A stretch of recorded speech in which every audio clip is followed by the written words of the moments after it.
Yeah. We doing it, baby. We doing it. This is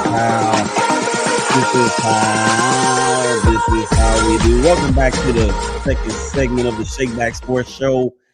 BGCSports Network. It's your boy, Willie Epting Jr. Holding it down, man. Rolling solo. Welcome back in. Thank you guys out there for checking us out on Facebook, LinkedIn, YouTube, through the big homie, rest in peace, Darian Hopkins YouTube channel, as well as the network's YouTube channel, as well as Instagram TV. I don't see you guys out there watching, but I do. And of course, Twitter. So we thank you guys out there for continuing to support the vision that is the BGC Sports Network, and of course, the ShakeBack Media Group, and all of the things that we have going on. I am so very excited to bring to you guys this new episode. Why? Not just because it's a new episode, Big Day, because I am going on vacation. Yes, I am going on vacation, and boys, it well needed. Man, it's been a rough year here in the Epting household, but we are still wading through the water, and that is what we do.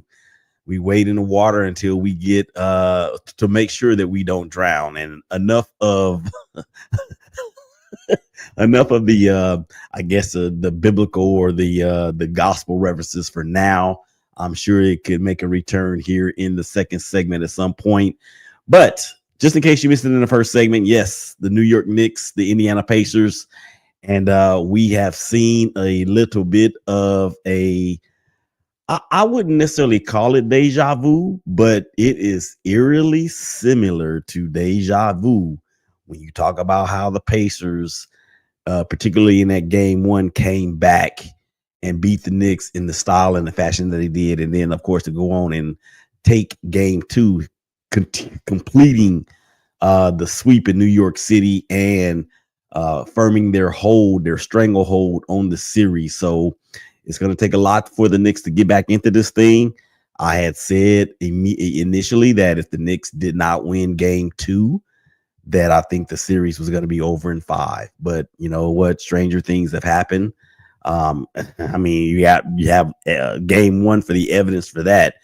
And the Knicks have played very well on the road in this postseason. So all is not done just yet, Big Day. All right, let's go ahead and tell you guys who is taking care of the bills. Can you pay my bills? Lakecrest Casino and Hotel. Are you looking for a relaxing getaway where you can play all day and escape the tedious grind of life? Then plan your getaway today or tonight or tomorrow or next week. I just need you to do it at Lakecrest Casino and Hotel, our most premier gaming destination, and let the winning begin. Featuring more than 1,000 of the latest games, plus an array of amenities, of course, including an incredible restaurant, exceptional retail experiences, and a resort-style pool. Lakecrest offers everything you need for an unforgettable escape and a winning experience. Book your stay today, again, or tomorrow, or tonight, or next week. I just need you to do it and go all in on one of the area's most exciting destinations, Lakecrest Casino and Hotel. Visit lakecrestcasino.com. Again, that is lakecrestcasino.com. All right. So we were wrapping up the conversation about the Knicks and the Pacers. Let's switch it over to the Western Conference because congratulations are in order, first of all, for Shai Gilgeous-Alexander for winning the MVP of the league for the NBA. If I'm not mistaken, I think he is one of less than 10 non-born United States players to win this prestigious award. And so his team has come out on fire against the Minnesota Timberwolves. Of course, the Minnesota Timberwolves were in this position last year when they got defeated by the Dallas Mavericks. And here they are again this year, and they're down 0-2 going back to Minneapolis. Let's just talk about Shai Gilgeous-Alexander or Shea Gilgeous-Alexander and the rest of that Oklahoma City crew. I'm telling you guys right now, I feel like the Clippers should really be clipping. They should really be kicking themselves for trading away SGA for a Paul George, who doesn't even play for the Clippers anymore. As a matter of fact, hasn't played for the Clippers in the last 3 years, I want to say. And with him being in Philly, well, he was on the shelf a good deal this past season. And the Philly team, the 76ers, didn't even sniff the playoffs.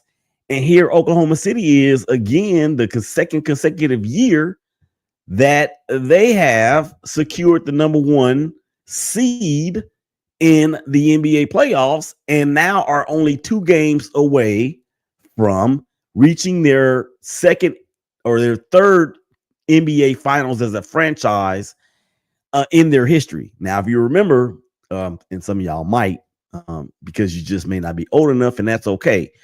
If you remember, the Oklahoma City Thunder and the Seattle Supersonics are the same franchise.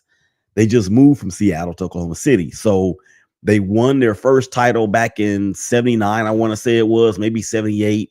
Downtown Freddie Brown and Dennis Johnson and Jack Sigma and all those guys. Lenny Wilkins, I believe, was the head coach. And then, of course, they went to the finals again against LeBron and Dwayne Wade and Chris Bosh in that middle tier of the three-peat that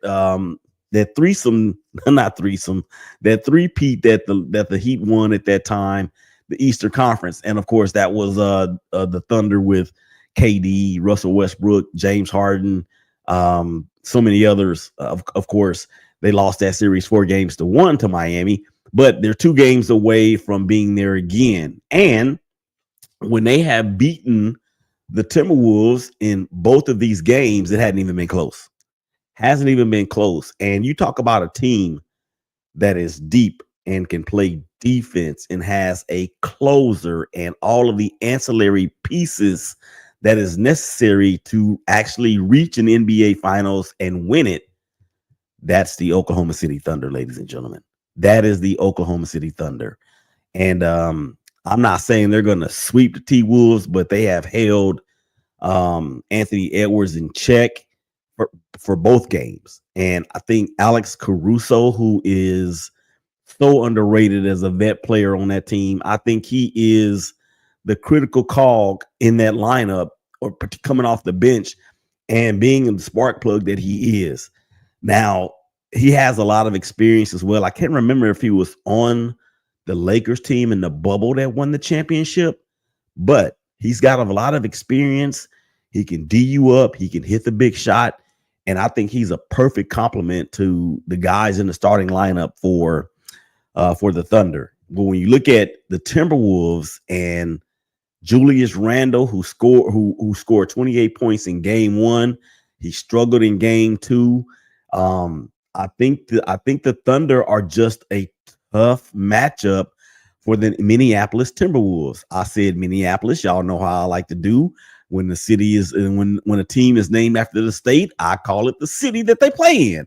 But anyway, I think for the Timberwolves, this is a bad matchup for them. This is not like the Lakers, who the Lakers were a little under athletic in terms of being able to match up with the T-Wolves. I think that the age of the Lakers also had a big deal to do with that.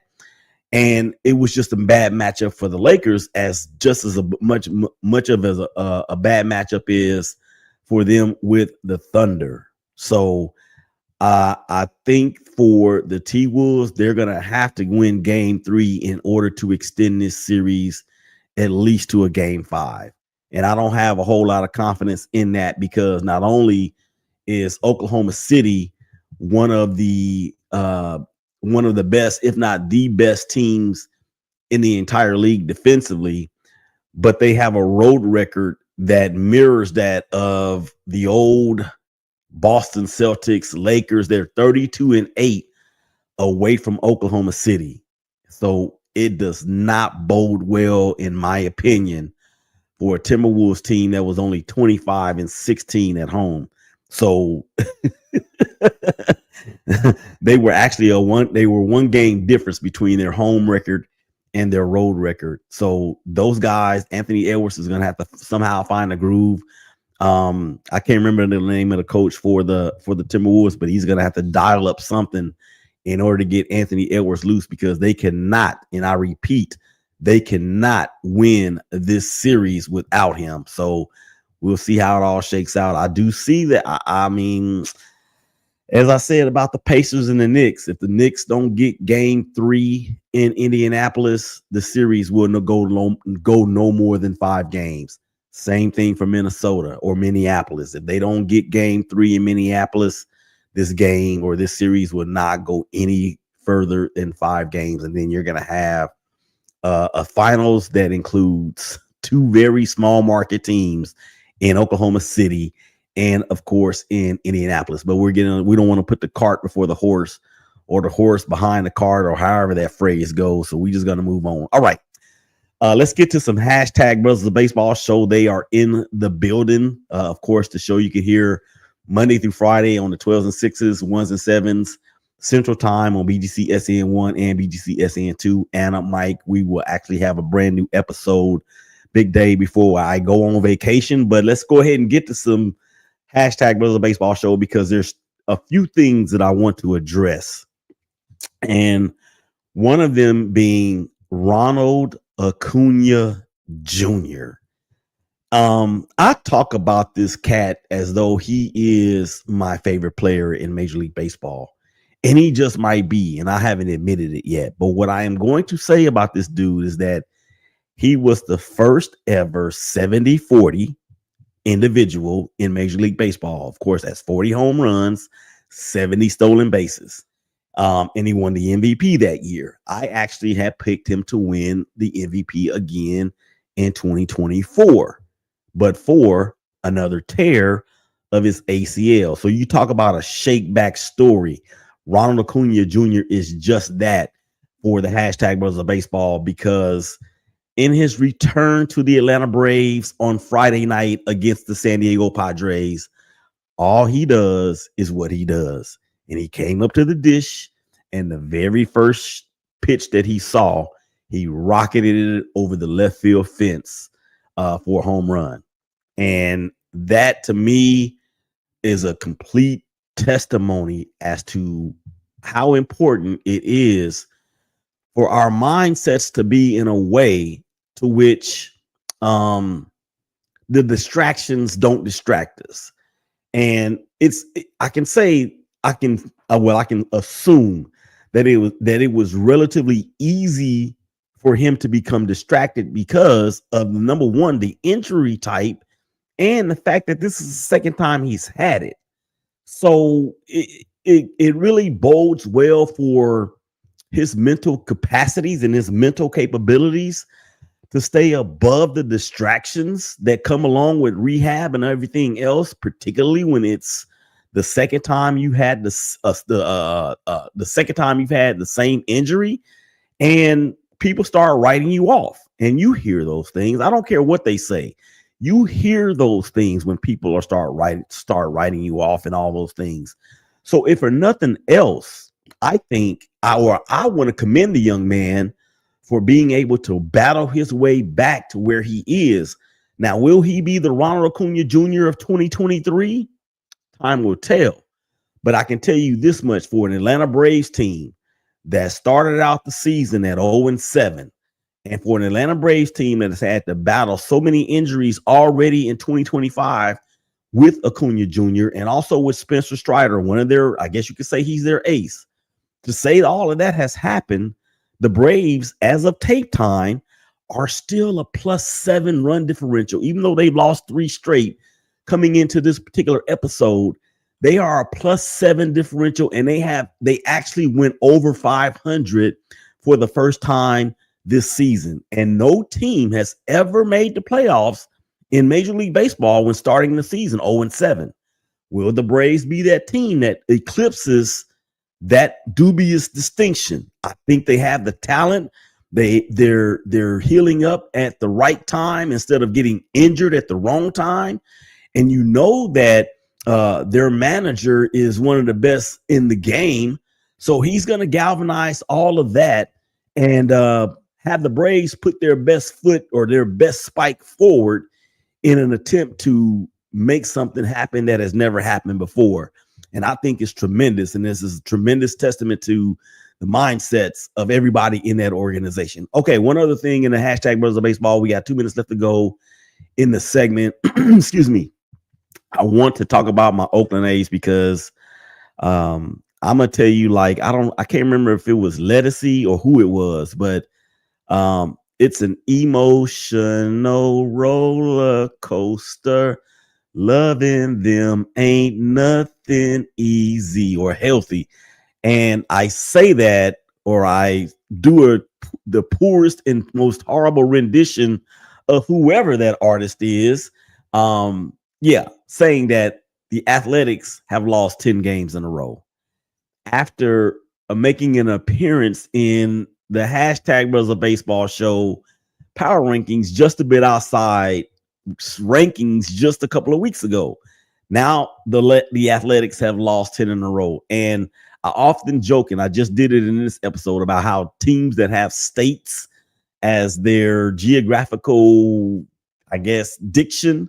Well, guess what? The Athletics don't have that because it's just the Athletics. Even though they play in West Sacramento, I'm still calling them Oakland, but it doesn't matter because what is going on now is the same thing that's been going on for the last several years, is that we suck and we're at the bottom of the division again. And I'm on an emotional roller coaster because it hurts my feelings. And I'm telling you this right now, it is just like The Rock says. He likes to say it right here. He says it. Undoubtedly, unquestionably, 100% completely suck. Yeah. And us as athletic fans that had a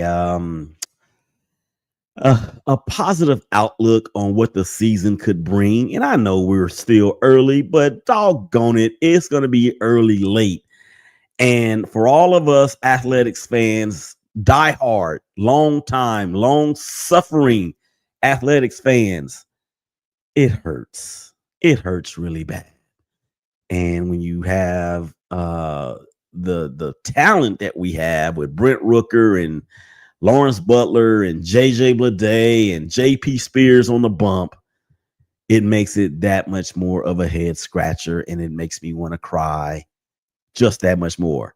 And as I'm reminded of that big day, as we go to the end of the segment, I'm hearing Tom Hanks tell me in the background, there's no crying in baseball. So with that being said, let's get out of here for the second segment. Up next, we're going to get to some NFL. ShakeBack Sports Show, Willie Epting Jr. Y'all come back and holler at us.